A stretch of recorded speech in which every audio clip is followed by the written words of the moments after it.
Let's continue with our interview with Warren Buck, a former high school teacher, a financial planner, an advocate for senior care, and an expert in reverse mortgages. What's the biggest resistance, or what are the largest resistance you find when you sit down to talk to them about a reverse mortgage? It's the children. It's definitely the adult children. I see a lot of children say, wait a second, those are my assets that they're using. Mm-hmm. And the funny thing is, the children didn't pay one dime to their home, to their parents' home. The children didn't help them with their investments or their retirement. Right. And the facts are, we are living longer. So with the resistance from the children, do things get further complicated? Do the children have to sign off on the parents' ability to get a reverse mortgage? Is there any? They do not. Is there an average age of people that you're seeing looking into this product? Well, the age cutoff, or the beginning of the age qualifications, is age 62.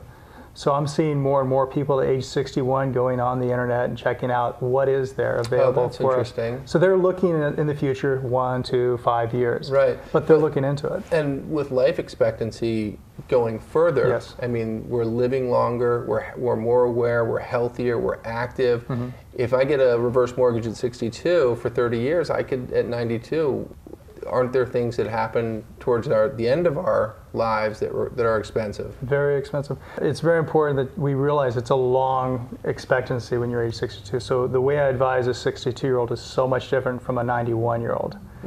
And it's like prudent planning. I have them set up a credit line ahead of time that's low cost, that's going to actually grow for them. It's the only vehicle that's going to grow for you. How can a credit line grow?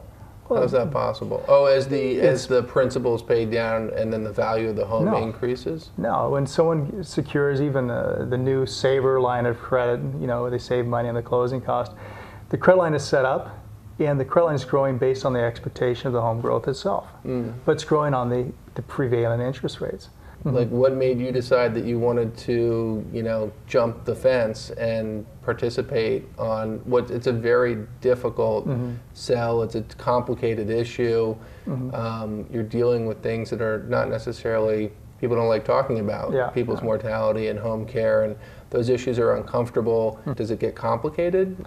It can be very complicated. Every case is its own unique individual case. And I enjoy looking at the opportunities that I can help them solve issues and maybe focus on other things that might not even be related to the reverse mortgage. I've helped people do some budget management, look at their assets, reshift things, and give them correct referrals to what might help them, what might not help them. And again, they're just suggestions. But it makes me feel good to see that their lives are getting back to a more manageable state, that they're living a better quality of life. Well, there's so many more questions I want to ask you about this, because it's an issue that a lot of people don't understand. I still have my reservations about reverse mortgages. I'm not even a candidate for it, and I deal with people every day, and they ask questions about it, and it's a very controversial issue. And I thank you for your time to help get a little more light on what's involved, and hope that we can continue the conversation. Well, thank you, and I appreciate the opportunity, Brian. Thanks. Nice talking to you. Good talking to you. That was Warren Buck. To get in touch with him, call 310-466-4418. Remember, the property you own or the property you would like to buy should be carefully considered as part of an overall plan for your future. I'm Brian Ades from Sotheby's International Real Estate, and I'm here to help.